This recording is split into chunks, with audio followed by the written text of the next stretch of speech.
Halo sobat belajar semua. Apa kabar? Semoga kalian sehat selalu dan bersemangat dalam belajar.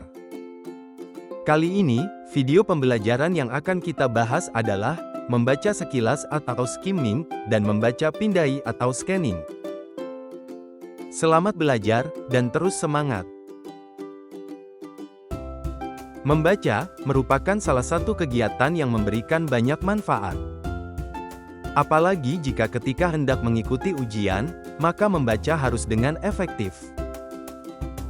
Untuk memperoleh manfaat yang optimal, kita perlu menggunakan teknik membaca yang tepat.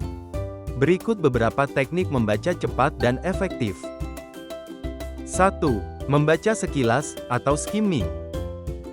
Skimming adalah teknik membaca dalam jumlah kecil dari keseluruhan teks.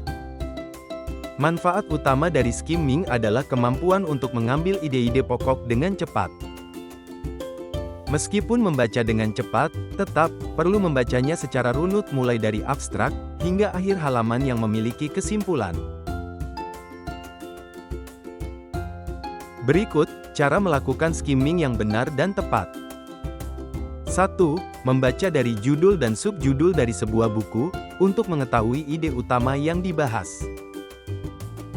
2. Hindari membaca isi buku kata demi kata. 3. Bila diperlukan, baca bagian awal dan akhir kalimat dari setiap paragraf.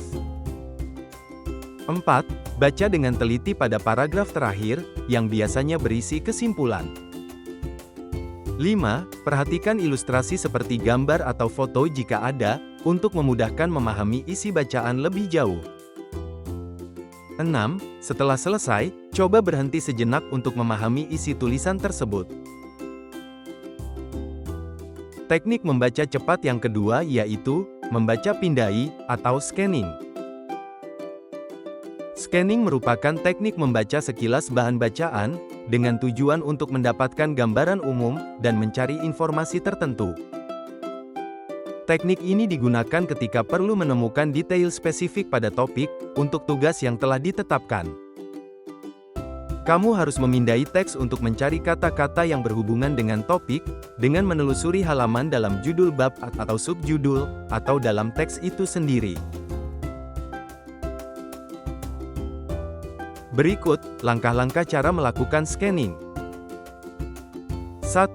Perhatikan penggunaan urutan seperti angka, huruf, langkah, selanjutnya, dan seterusnya. 2. Carilah kata yang dicetak tebal, miring, atau yang dicetak berbeda dengan tulisan lainnya. 3. Kadangkala, penulis menempatkan kata kunci di batas paragraf. Dalam penggunaannya, skimming dan scanning bisa digunakan secara bersamaan. Misalnya, saat mempelajari buku yang belum pernah dibaca, kita bisa memulai dari skimming dan menentukan materi apa saja yang menarik dibaca.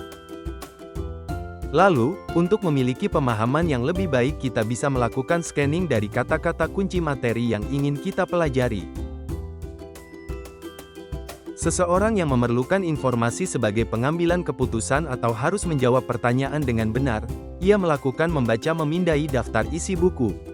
Kemudian membaca sekilas bagian isi buku yang dipilih.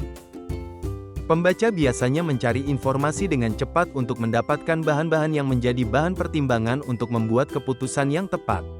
Atau bagi seorang siswa tentu saja biasanya, melakukan baca sekilas, agar mendapat jawaban yang benar dari pertanyaan guru dalam latihan atau tugas sekolah. Demikian tadi, video pembelajaran tentang membaca sekilas atau skimming, dan membaca pindai atau scanning. Tentunya, masih banyak kekurangan dalam video ini. Silahkan komentar positif di kolom komentar ya. Dan jangan lupa like dan subscribe-nya. Terima kasih, salam sehat Indonesia, dan sampai ketemu pada video pembelajaran berikutnya.